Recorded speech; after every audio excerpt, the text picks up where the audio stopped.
ಸ್ನೇಹಿತರೆ, ಜೈ ಭೀಮ್ ಅಂತೇಳಿ ಒಂದು ಸಿನಿಮಾ, ಆ ಸಿನಿಮಾವನ್ನು ಬಹಳಷ್ಟು ಜನ ನೋಡಿರ್ತೀರಿ. ಆ ಚಿತ್ರದಲ್ಲಿ ವಕೀಲನ ಪಾತ್ರ ಮಾಡಿರುವಂತಹ ನಟ ಸೂರ್ಯ ನೈಜ ಕಥೆಯನ್ನು ಹೊಂದಿರುವಂತಹ ಚಂದ್ರು ಎಂಬ ವಕೀಲರು ತುಳಿತಕ್ಕೆ ಒಳಪಟ್ಟಿರುವಂತಹ ಅಧಿಕಾರಿಗಳು ಯಾವ ರೀತಿ ಸಾಕ್ಷಿಗಳನ್ನು ನಾಶ ಮಾಡಿ ಇಡೀ ಸರ್ಕಾರ ಮತ್ತು ಹಣವಂತರು ಯಾರಿದ್ರಲ್ಲ, ಲ್ಯಾಂಡ್ ಲಾರ್ಡ್ಗಳು ಹಣವಂತರಿದ್ರಲ್ಲ, ಅವ್ರಿಗೆ ಕೇಸನ್ನು ಮುಚ್ಚಾಕ್ಲಿಕ್ಕೆ ಹೋದಾಗ ಇದೇ ಚಂದ್ರು ಎಂಬ ವಕೀಲರು ಒಬ್ಬ ತುಳಿತಕ್ಕೆ ಒಳಪಟ್ಟಿರುವಂಥ ಹೆಣ್ಣು ಮಗಳಿಗೆ ತನ್ನ ಪತಿಯನ್ನು ಸಾಯಿಸಿದಂತಹ ಪಾಪಿಗಳಿಗೆ ಶಿಕ್ಷೆ ಕೊಡಿಸಿದಂತಹ ಚಿತ್ರ ಜೈ ಭೀಮ್ ಸಿನಿಮಾ. ಅದರಲ್ಲಿ ಪಾತ್ರಧಾರಿ ಸೂರ್ಯ ಅವರು ಯಾವ ರೀತಿ ವಾದವನ್ನು ಮಂಡಿಸಿದ್ರು ಅಂತೇಳಿ ಅದ್ಭುತವಾಗಿ ತೋರಿಸಿಕೊಟ್ಟಂತಹ ಸಿನಿಮಾ ಜೈ ಭೀಮ್. ನಾನು ಯಾಕೆ ಈ ಸಿನಿಮಾದ ವಿಚಾರ ತೆಗೆದುಕೊಂಡೆ ಅಂತಂದರೆ, ಇವತ್ತು ಅದು ಸಿನಿಮಾ ಆದರೆ ಇವತ್ತು ನೈಜ ಕತೆ ನಮ್ಮ ಕಣ್ಣು ಮುಂದೆ ಒಂದು ನೈಜ ಕತೆ ಇದೆ. ಕಣ್ಣು ಮುಂದೆ ನಡೀತಿರುವಂತಹ ಅನ್ಯಾಯ ಇದೆ. ಯಾವುದು ಅನ್ಯಾಯ? ನೇತ್ರಾವತಿ ನದಿ ತಟದಲ್ಲಿ ಸೌಜನ್ಯ ಎಂಬ ಹೆಣ್ಣು ಮಗಳನ್ನು ಅತ್ಯಾಚಾರ ಮಾಡಿ ಕೊಂದಾಕಿದ್ರಲ್ಲ, ಬರ್ಬರವಾಗಿ ಕೊಂದಾಕಿದ್ರಲ್ಲ, ಆರೆಂಜ್ ಮಣ್ಣನ್ನು ತುಂಬಿದ್ರಲ್ಲ, ಆ ಹೆಣ್ಣು ಮಗಳ ನ್ಯಾಯಕ್ಕೋಸ್ಕರವಾಗಿ ಚಿನ್ನಯ್ಯ ತೋರಿಸಿದಂತಹ ಅಸ್ಥಿ ಪಂಜರಗಳು ಸಿಕ್ಕಿರುವಂಥ 3 ಅಸ್ಥಿ ಪಂಜರಗಳು, ಬಂಗ್ಲೆಗುಡ್ಡದಲ್ಲಿ ಸಿಕ್ಕಿರುವಂಥ ಮೂಳೆಗಳು, ಮತ್ತು ಆನೆ ಮಾಹುತನ ಜೋಡಿ ಕೊಲೆ ಕೇಸುಗಳು, ಇದು ಎಲ್ಲದರ ಬೆನ್ನತ್ತಿ ನ್ಯಾಯ ಕೊಡಿಸ್ತೀವಿ ಅಂತೇಳಿ ಯಾವ ತನಿಖಾಧಿಕಾರಿಗಳು ಸಿನಿಮಾದಲ್ಲೂ ಸಹ ತನಿಖಾಧಿಕಾರಿಗಳು ಮುಚ್ಚಾಕ್ಲಿಕ್ಕೆ ಹೋದರು. ಸಿನಿಮಾದಲ್ಲೂ ಸಹ ಇದೇ ರೀತಿಯಾಗಿ ಸೌಜನ್ಯ ಪ್ರಕರಣ ಇರ್ಬೋದು, ಬುರ್ಡೆ ಪ್ರಕರಣ ಇರ್ಬೋದು, ಆನೆ ಮಾವುತನ ಕೇಸ್ ಇರ್ಬೋದು, ಯಾವ್ಯಾವ ಸಾಕ್ಷಿಗಳನ್ನು ಮುಚ್ಚಾಕ್ಲಿಕ್ಕೆ ಹೋಗ್ತಾ ಇದ್ದಾರೋ, ಮುಚ್ಚಾಕಿದಾರೋ ಎಲ್ಲವನ್ನೂ ಬಯಲಿಗೆಳೆಯೋದಕ್ಕೆ ನಮ್ಮ ಕರ್ನಾಟಕದಲ್ಲಿರುವಂತಹ ಅಡ್ವೊಕೇಟ್ ಬಾಲನ್ನವರು ಇವತ್ತು ನಮ್ಮ ಕಣ್ಣು ಮುಂದೆ ಜೈ ಭೀಮ್ನ ಸೂರ್ಯ ಆಗಿ ಕಾಣ್ತಾ ಇದ್ದಾರೆ. ನೀವು ಗಮನಿಸಿ ನೋಡಿ, ಎಷ್ಟು ಸಾಮ್ಯತೆ ಇದೆ ಅಂತಂದರೆ ಅಲ್ಲಿಯೂ ಸಹ ಒಬ್ಬ ಹೆಣ್ಣು ಮಗಳಿಗೆ ನ್ಯಾಯ ಕೊಡಿಸೋದಕ್ಕೋಸ್ಕರವಾಗಿ ಒಬ್ಬ ವಕೀಲ ಹೋರಾಟ ಮಾಡ್ತಾರೆ.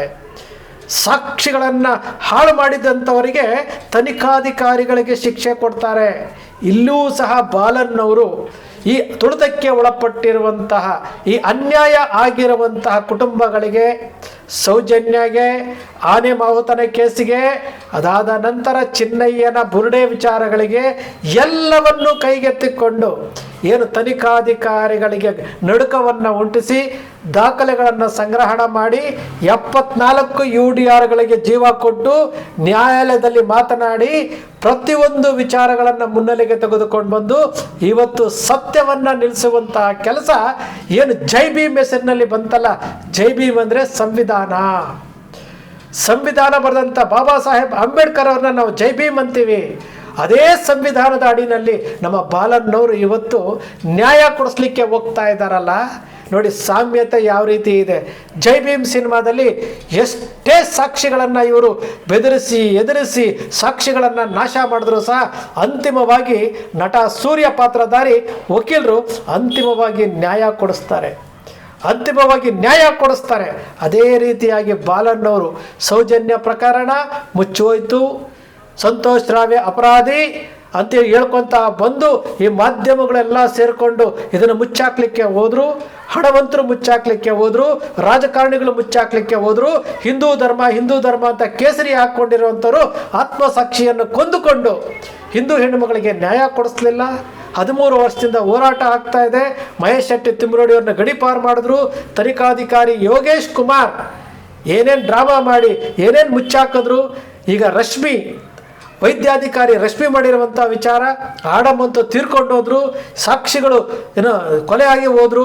ಎಲ್ಲದರ ತನಿಖೆ ಇವತ್ತು ಕೋರ್ಟ್ ಮುಂದೆ ಬಂದಿದೆ. ಅಂದರೆ ಜೈ ಭೀಮ್ ರೀತಿಯಲ್ಲೇ ಇವತ್ತು ನ್ಯಾಯಾಲಯದಲ್ಲಿ ಹೋರಾಟ ಮಾಡ್ತಾ ಇರುವಂಥ ನಮ್ಮ ಅಡ್ವೊಕೇಟ್ ಬಾಲನ್ನವರು ಇವತ್ತು ಜೈ ಭೀಮ್ ಸಿನಿಮಾದಲ್ಲಿ ಯಾವ ರೀತಿ ಹೋರಾಟ ಮಾಡಿ, ಕಾನೂನುಬದ್ಧವಾಗಿ ಹೋರಾಟ ಮಾಡಿ ಸಾಕ್ಷಿಗಳನ್ನೆಲ್ಲ ಎಳೆದು ತಗೊಂಬಂದು ಸಾಕ್ಷಿಗಳನ್ನು ಕಲೆ ಹಾಕಿ ಆ ಸಾಕ್ಷಿಗಳಿಗೆ ಜೀವ ಕೊಟ್ಟಂತಹ ಹೆಗ್ಗಳಿಕೆ ಅಲ್ಲಿ ಇವರು ಸೂರ್ಯ ಆಗಿತ್ತೋ ಅದೇ ರೀತಿಯಾಗಿ ಬಾಲನ್ನವ್ರಿಗೂ ಈಗ ಮುಗಿದೇ ಹೋಯ್ತು, ನಾವು ಆರಾಮಾಗಿದ್ದೀವಿ, ನಮ್ಮ ಹಣನೇ ಗೆಲ್ತು, ತನಿಖಾಧಿಕಾರಿಗಳನ್ನು ಖರೀದಿ ಮಾಡಿದ್ದೀವಿ, ಮೀಡಿಯಾಗಳನ್ನು ಖರೀದಿ ಮಾಡಿದ್ದೀವಿ, ನಮ್ಮ ಪರವಾಗಿ ಮಾತನಾಡುವಂತಹ ಒಂದಷ್ಟು ಜನ ಪೇಯ್ಡ್ ಗಿರಾಕಿಗಳನ್ನು ಇಟ್ಕೊಂಡಿದ್ದೀವಿ. ಆ ಪೇಯ್ಡ್ ಗಿರಾಕಿಗಳು ಎಲ್ಲಂದರೆ ಅಲ್ಲಿ ಹೋಗಿ ನಿಂತ್ಕೊಳ್ತಾರೆ, ಮೀಡಿಯಾಗಳಲ್ಲಿ ಮಾತಾಡ್ತಾರೆ, ಸಮರ್ಥನೆ ಮಾಡ್ಕೊಳ್ಳೋದಕ್ಕೆ ನಾವೊಂದಷ್ಟು ಹಣ ಹಾಕಿದ್ದೀವಿ, ಮಾಡ್ಕೊಳ್ತಾರೆ ಅಂತ ತಿಳ್ಕೊಂಡಿದ್ದಂಥವರಿಗೆ ಬಾಲನ್ನವರು ಕೊಡ್ತಾ ಇರುವಂಥ ಚಡಿ ಏಟುಗಳಿದೆಯಲ್ಲ, ಸಂವಿಧಾನಬದ್ಧವಾಗಿ ಕಾನೂನಿನ ರೀತಿಯಲ್ಲಿ ಚಡಿಯೇಟು ಕೊಡ್ತಾ ಇದ್ದಾರಲ್ಲ, ಈ ಚಡಿಯೇಟುಗಳನ್ನು ಸಹಿಸ್ಕೊಳಕ್ಕಾಗ್ತಾ ಇಲ್ಲ ಅವರಿಗೆ. ಎಲ್ಲಿ ಚಡಿಯೇಟು ಬೀಳುತ್ತೋ ಗೊತ್ತಾಗ್ತಾ ಇಲ್ಲ. ಗೆರಿಲ್ಲಾ ಯುದ್ಧ ಮಾದರಿನಲ್ಲಿ ಬಾಲನ್ನವರು, ದೊರೆರಾಜ್ ಅವರು, ಧನಂಜಯ್ ಅವರು, ಬಾಲಕೃಷ್ಣ ಅವರು, ಮೊಹಿತ್ ಅವರು ಈ ರೀತಿಯಾದಂತಹ ಚಡಿಯೇಟುಗಳನ್ನು ಕೊಡ್ತಾ ಇದ್ದಾರೆ. ಬಹಳ ಖುಷಿಯಾಗುತ್ತೆ ಸ್ನೇಹಿತರೆ. ನಮ್ಮ ಕಣ್ಣು ಮುಂದೆ ನಡೀತಾ ಇರುವಂತಹ ಅನ್ಯಾಯಗಳನ್ನು ನಾವು ಪ್ರಶ್ನೆ ಮಾಡ್ದೆ ಹೋದರೆ ಈ ಭೂಮಿ ಮೇಲೆ ಹುಟ್ಟಿ ನಾವು ವೇಸ್ಟ್ ರೀ. ಭೂಮಿ ಮೇಲೆ ಮುಟ್ಟಿ ವೇಸ್ಟು. ನೋಡಿ ಎಷ್ಟು ನಿಖರವಾಗಿ ಹೇಳ್ತಾ ಇದ್ದೀವಿ ನಾವು. ನೀವು ಬೇಕಾದರೆ ಜೈ ಭೀಮ್ ಸಿನಿಮಾವನ್ನು ಒಂದು ಕಡೆ ನೋಡ್ತಾ ಬನ್ನಿ. ಆ ಸಿನಿಮಾ ಇವತ್ತು OTTನಲ್ಲಿ ಸಿಗುತ್ತೆ. ಅದು ಕನ್ನಡದಲ್ಲೂ ಇದೆ, ತಮಿಳಿನಲ್ಲೂ ಇದೆ, ಎಲ್ಲದರಲ್ಲೂ ಇದೆ. ಆ ಸಿನಿಮಾದಲ್ಲಿರುವಂಥ 2.5 ಗಂಟೆ ಸಿನಿಮಾ ಒಂದೇ ಒಂದು ಸೆಕೆಂಡ್ ನಿಮಗೆ ಬೋರ್ ಆಗೋದಿಲ್ಲ. ಅಲ್ಲಿಯೂ ಸಹ ಬಡವರ ಪರವಾಗಿ ಒಬ್ಬ ಅಡ್ವೊಕೇಟು ಶ್ರೀಮಂತರ ವಿರುದ್ಧ ಹೋರಾಟ ಮಾಡಿ ಗೆದ್ದಂತಹ ಕಥಾವಸ್ತು. ಎಂತಹ ಚಿತ್ರಕಥೆ ಅದು. ಅದೇ ಚಿತ್ರ ಆದರೆ ಅದೇ ರೀತಿಯಾದಂತಹ ವಿಚಾರಗಳು ಇವತ್ತು ನೇತ್ರಾವತಿ ನದಿ ತಟದಲ್ಲಿ ನಡೀತಾ ಇರುವಂತಹ ಸಾವಿರಾರು ಕೇಸುಗಳನ್ನು ಹೊರತರುವಂತಹ ಎಲ್ಲ ಕೆಲಸಗಳು ಆಗ್ತಾ ಇದೆ ನಮ್ಮ ಕಣ್ಣು ಮುಂದೆ. ಇವತ್ತು ಸೌಜನ್ಯ ಪ್ರಕರಣದಲ್ಲಿ ಏನು ಅಕ್ವಿಟಲ್ ಕಮಿಟಿ ರಚನೆ ಆಗೋದಕ್ಕೆ ಮುಚ್ಚಾಕಿದ್ರಲ್ಲ, ಅಕ್ವಿಟಲ್ ಕಮಿಟಿ ರಚನೆ ಆಗೋದಕ್ಕೆ ಇವಾಗ ಬಾಲಕೃಷ್ಣ ಅವರ ಮುಂದಾಳತ್ವದಲ್ಲಿ ಆಗಿರುವಂಥದ್ದು. 74 UDRಗಳಿಗೆ FIR ಆಗಬೇಕು ಅಂತೇಳಿ ಹೋರಾಟ ಮಾಡಿ ನ್ಯಾಯಾಲಯದಲ್ಲಿ ವಾದ ಮಂಡಿಸಿರುವಂತಹ ಬಾಲನ್ನವರು SIT ಅವರು ಕೊಟ್ಟಿದ್ದಂತಹ ಏನು ತನಿಖಾ ವರದಿಯನ್ನು ಕೊಡಲಿಕ್ಕೆ ಆಗಲ್ಲ ಅಂದಾಗ ದೊರೆರಾಜ್ ಅವರು ಸ್ವತಃ ಬೆಳ್ತಂಗಡಿ ನ್ಯಾಯಾಲಯಕ್ಕೆ ಹೋಗಿ 1000 ಪುಟಗಳ ಏನು ತನಿಖಾ ವರದಿಯನ್ನು ತೆಗೆದುಕೊಂಡು ಬಂದಂತಹ ಕೀರ್ತಿ ದೊರೆರಾಜ್ ಅವರಿಗೆ. ಎಲ್ಲವನ್ನೂ ನಾವು ನೋಡ್ತಾ ಇದ್ರೆ ನಮ್ಗನ್ಸೋದೇನಂತಂದರೆ ಈ ಸಂವಿಧಾನ ಇನ್ನೂ ಸಹ ಜೀವಂತವಾಗಿ ಈ ಸಾಕ್ಷಿಗಳನ್ನು ಎದುರಿಸ್ತಾ ಇದ್ದಾರಲ್ಲ, ಜೀವಂತವಾಗಿರುವಂಥ ಸಾಕ್ಷಿಗಳನ್ನು ಎದುರಿಸ್ತಾ ಇದ್ದಾರಲ್ಲ, ಅವ್ರು ಎಷ್ಟೇ ಎದುರಿಸಿ ಸಾಕ್ಷಿಗಳು ಎಷ್ಟೋ ಜನ ಕೊಲೆ ಆಗಿದ್ದಾರೆ ಅಂತ ಹೇಳಲಾಗ್ತಾ ಇದೆ. ಎಲ್ಲದಕ್ಕೂ ಹೊರಗಡೆ ತರುವಂಥ ಶಕ್ತಿ ಈ ಸಂವಿಧಾನಕ್ಕಿದೆ ಅಂತ. ಈ ಸಂವಿಧಾನಕ್ಕಿದೆ. ನೀವು ಗಮನಿಸಿ ನೋಡಿ, ಒಂದೊಂದೇ ಗಮನಿಸಿ ನೋಡಿ. ಸೌಜನ್ಯ ವಿಚಾರ ಕ್ಲೋಸ್ ಆಯಿತು ಅಂತೇಳಿ ಕಿರಿಕೀರ್ತಿ, ವಸಂತ್ ಗಿಳಿಯಾರು, ರಾಕೇಶ್ ಶೆಟ್ಟಿ, ಅಜಿತ್ ಹನುಮಕ್ನವರು, public TV Ranganna, republic TV Chakravarthi Sulibele, ಇವರೆಲ್ಲ ಸ್ಮಿತಾ ರಂಗನಾಥ್, ಇವರೆಲ್ಲರೂ ಹೇಳಿದ್ರು. ಬಾಲನ್ನವ್ರನ್ನ ಕರ್ಕೊಂಬಂದು ಸ್ಟುಡಿಯೋದಲ್ಲಿ ಕೂರಿಸ್ಕೊಂಡು ತಿರ್ಗಾ ಮುರ್ಗಾ ಮಾತಾಡಿದ್ರು. ದೊರೆರಾಜ್ ಅವ್ರಿಗೆ ಮಾತಾಡಿದ್ರು. ಏನೇ ಮಾತಾಡಿದ್ರು ಅಂತಿಮವಾಗಿ ಇವರೆಲ್ಲರ ವಿಚಾರಗಳು ತಾತ್ಕಾಲಿಕವಾಗಿ ಶಮನ ಆಯ್ತೆ ಹೊರತು ಇವತ್ತಿಗೂ ಸಹ ಯಶಸ್ಸಿನ ಹಾದಿಯಲ್ಲಿ ಯಾರು ಕಾಮುಕರಿದ್ದಾರೋ, ಯಾರು ಕೊಲೆಪಾತಕರಿದ್ದಾರೋ ಅವರು ಎಲ್ಲರ ಮುಖವಾಡ ಬಯಲು ಮಾಡೋದಕ್ಕೆ ಬಾಬಾ ಸಾಹೇಬ್ ಅಂಬೇಡ್ಕರ್ ಕೊಟ್ಟಿರುವಂತಹ ಸಂವಿಧಾನದ ಮೂಲಕ ಬಾಲನ್ನವರು ಮತ್ತು ದೊರೆರಾಜ್ ಅವರು, ಮೋಹಿತ್ ಅವರು, ಬಾಲಕೃಷ್ಣ ಅವರು ಇವರೆಲ್ಲರೂ ಸಹ ಇವತ್ತು ನ್ಯಾಯಾಲಯದ ಇತಿಮಿತಿ ಒಳಗಡೆ ನ್ಯಾಯ ಕೊಡಿಸ್ಲಿಕ್ಕೆ ಹೋಗ್ತಾ ಇದ್ದಾರೆ. ವಿಚಾರ ಮಾಡಿ ಬಂಧುಗಳೇ, ನಾವು ಹೇಳ್ತಾ ಇರೋದು ಏನಾದರೂ ಸೃಷ್ಟಿ ಇದೆಯಾ, ಕಲ್ಪನೆ ಇದೆಯಾ? ಆ ಸಿನಿಮಾ ನೋಡಿದಾಗ ನಾನು ಸುಮಾರು ಭಾಳ ಸರಿಯ ಸಿನಿಮಾ ನೋಡಿದ್ದೀನಿ. ಪ್ರತಿಯೊಂದು ಈ ವಿಚಾರಗಳನ್ನು ನೀವು ಗಮನ ಇಟ್ಟು ನೋಡ್ರಿ. ಜೈ ಭೀಮ್ ಸಿನಿಮಾಗೂ ಸೌಜನ್ಯ ಫೈಲ್ಸ್ಗಳು ಸಂಬಂಧ ಇದೆ.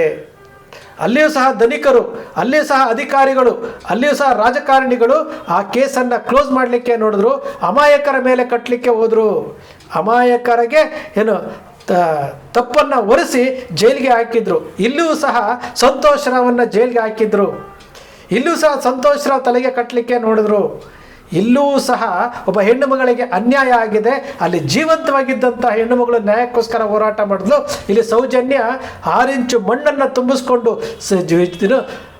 ದುರಂತಮಯ ಸಾವನ್ನು ಅನುಭವಿಸಿದ್ರು ಸಹ ಇವತ್ತಿಗೂ ಸಹ ತನ್ನ ನ್ಯಾಯಕ್ಕೋಸ್ಕರವಾಗಿ ಸೌಜನ್ಯ ಹೋರಾಟಗಾರರಿಗೆ ಆತ್ಮಸ್ಥೈರ್ಯವನ್ನು ತುಂಬಿ ಶಕ್ತಿಯಾಗಿ ಇವತ್ತು ಹೋರಾಟಗಾರರ ಹಿಂದೆ ನಿಂತಿದ್ದಾಳೆ. ಎಲ್ಲವೂ ಹೊರಗಡೆ ಬರುತ್ತೆ.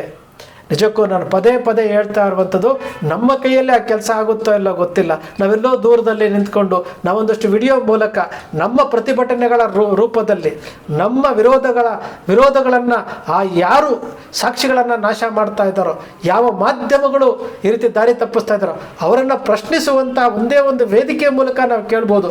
ಆದರೆ ಕಾನೂನು ಅಡಿನಲ್ಲಿ ನಿಂತು ನ್ಯಾಯ ಕೊಡಿಸೋದಕ್ಕೆ ಹೋಗಿರುವಂತಹ ಎಲ್ಲ ನನ್ನ ವಕೀಲ ಬಂಧುಗಳಿಗೆ ಕೈ ಮುಗಿದು ನಮಸ್ಕಾರ ಮಾಡ್ತೇನೆ. ನಿಮ್ಮ ಸೇವೆ ಇದೆಯಲ್ಲ ಅಗಾಧವಾದದ್ದು. ಸತ್ಯಮೇವ ಜಯತೆ ಸತ್ಯಮೇವ ಜಯತೆ ಅಂತೀವಲ್ಲ, ಆ ಸತ್ಯಮೇವ ಜಯತೆ ಅನ್ನೋದನ್ನು ನೀವು ವಕೀಲರುಗಳೆಲ್ಲ ಸೇರಿ ಮಾಡ್ತಾ ಇದ್ದೀರಿ. ಕೋಟಿ ಕೋಟಿ ಹಣ ಕೊಟ್ಟು ವಕೀಲರುಗಳನ್ನು ನೇಮಕ ಮಾಡ್ತಾರೆ. ಕೋಟಿ ಅದು ಹಣಕ್ಕೋಸ್ಕರವಾಗಿ ಮಾಡ್ತಾ ಇರುವಂಥದ್ದು. ನೀವು ಪ್ರಾಮಾಣಿಕವಾಗಿ 300 ಯೂಟ್ಯೂಬರ್ಸ್ಗಳ ಮೇಲೆ ಹಾಕಿದಂಥ ಕೇಸನ್ನು ಕೇವಲ ಒಂದು ಅರ್ಜಿನಲ್ಲಿ ಹೊಡೆದು ಬಿಸಾಕಿದ್ದಂಥ ಬಾಲನ್ನವರು ನಿಜಕ್ಕೂ ಶ್ರೇಷ್ಠ ಮಟ್ಟದಲ್ಲಿ ನಿಂತ್ಕೊಳ್ತಾರೆ. ಬಾಬಾ ಸಾಹೇಬ್ ಅಂಬೇಡ್ಕರ್ ಅವರು ಕೊಟ್ಟಿರುವಂಥ ಸಂವಿಧಾನವನ್ನು ಪಾಲಿಸ್ಕೊಳ್ತಾ ಬಂದು ಬಾಲನ್ನವರು ಬಾಬಾ ಸಾಹೇಬ್ ಅಂಬೇಡ್ಕರ್ ಅವರ ಸಂವಿಧಾನದ ಆಶಯಗಳನ್ನು ಪೂರೈಸ್ತಾ ಇದ್ದಾರೆ. ಇದೇ ಸಂವಿಧಾನದ ಶಕ್ತಿ ಅಂತೇಳಿ ಬಾಲನ್ನಂತಹ ವಕೀಲರು ಇವತ್ತು ತೋರಿಸ್ಕೊಡ್ತಾ ಇದ್ದಾರೆ. ನೀವು ಇತಿಹಾಸ ಹೇಳಕ್ಕೆ ಹೋಗಬೇಡಿ, ನೀವು ಇತಿಹಾಸ ಮಾತನಾಡ್ಲಿಕ್ಕೆ ಹೋಗ್ಬೇಡ್ರಿ. ಭಾಳಷ್ಟು ಜನ ಇತಿಹಾಸ ಪುರುಷರನ್ನ ಇಟ್ಕೊಂಡೇ ಜೀವನ ಮಾಡ್ತಾ ಇದ್ದಾರೆ. ಆದರೆ ನಮ್ಮ ಕಣ್ಣು ಮುಂದೆ ಇರುವಂತಹ ಬಾಲನ್ನವರ ಹೋರಾಟ, ಬಾಲಕೃಷ್ಣ ಅವರ ಹೋರಾಟ, ದೊರೆರಾಜ್ ಅವರ ಹೋರಾಟ, ಇವತ್ತು ಸಂವಿಧಾನ ನಮಗೆ ಎಷ್ಟು ಶಕ್ತಿಯುತವಾಗಿ ನಮ್ಮ ಹಕ್ಕನ್ನು ಕಾಪಾಡುತ್ತೆ ಅನ್ನೋದಕ್ಕೆ ಇವರು ವಾದ ಮಾಡ್ತಾ ಇರುವಂತಹ ವಿಚಾರಗಳನ್ನು ನೋಡಿದಾಗ ಖಂಡಿತವಾಗಲೂ ಯಾರು ಕಾಮುಕರು ನಾವು ಗೆದ್ವಿ, ನಾವು ತಪ್ಪಿಸ್ಕೊಂಡ್ವಿ ಅಂತ ಓಡಾಡ್ತಾ ಇದಾರಲ್ಲ ಅವರಿಗೆಲ್ಲರ ಮುಖವಾಡ ಕಳಚುವಂತಹ ಸಮಯ ಬರುತ್ತೆ. ಜೈ ಭೀಮ್ ಸಿನಿಮಾಗೂ ನಮ್ಮ ಬಾಲನ್ನು ಏನು ವಾದ ಮಾಡ್ತಾ ಇದ್ದಾರಲ್ಲ ಸೌಜನ್ಯ ಫೈಲ್ಸ್ಗೂ ಯಾವುದೇ ವ್ಯತ್ಯಾಸ ನಮಗೆ ಕಾಣ್ತಾ ಇಲ್ಲ. ಅಂತಿಮವಾಗಿ ಜೈ ಭೀಮಲ್ಲಿ ಗೆದ್ದಂತೆ ಇಲ್ಲಿ ಸಹ ನೇತ್ರಾವತಿ ನದಿ ತಟದಲ್ಲಿ ಆಗಿರುವಂಥ ಎಲ್ಲ ಅಪರಾಧಗಳಿಗೂ ಇಲ್ಲಿ ಶಿಕ್ಷೆ ಆಗೇ ಆಗುತ್ತೆ.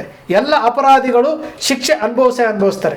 ನಿಮ್ಮ ಅಕ್ಷರ ಮೀಡಿಯಾ ಸೃಷ್ಟಿ ಮಾಡೋದೆಲ್ಲ, ಕಲ್ಪನೆ ಮಾಡೋದೆಲ್ಲ, ವಾಸ್ತವದ ವಿಚಾರಗಳನ್ನಷ್ಟೇ ವಿಶ್ಲೇಷಣೆ ಮಾಡುತ್ತೆ. ನಿಮ್ಮ ಅಕ್ಷರ ಮೀಡಿಯಾದ ವಿಶ್ಲೇಷಣೆ ನಿಮ್ಗೆ ಇಷ್ಟ ಆಯಿತು ಅಂದರೆ ಸಬ್ಸ್ಕ್ರೈಬ್ ಆಗಲಿಲ್ಲ ಅಂದರೆ ಸಬ್ಸ್ಕ್ರೈಬ್ ಮಾಡ್ಕೊಳ್ಳಿ.